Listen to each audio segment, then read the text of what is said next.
Alam niyo po, no, ito po yata hindi alam ng ating kababayan. Meron po naglabas po ang DOTR ng sinasabing isang department order kung saan pwede niyo pong gamitin ang sinasabi nating e-driver's license.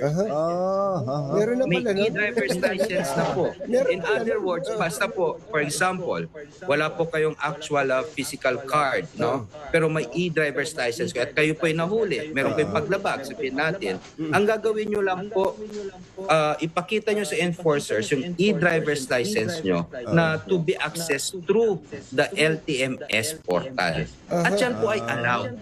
As a matter of fact po, ang nakalagay sa ating department order, specific po yun eh. The enforcers are enjoined to accept and recognize the e-driver's Nakalagay license. pala.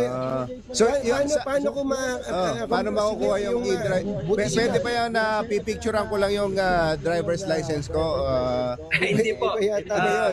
Kapag kumukuha po tayo ng lisensya o nagre-renew po sa LTMS portal, meron pong katipat siya na e-driver's license. May account po dapat ang ating driver's license holder. Yun po kailangan nyo po i-access at papakita sa enforcers. At ito po ay isa din sa rason kung bakit hindi naman kailangan i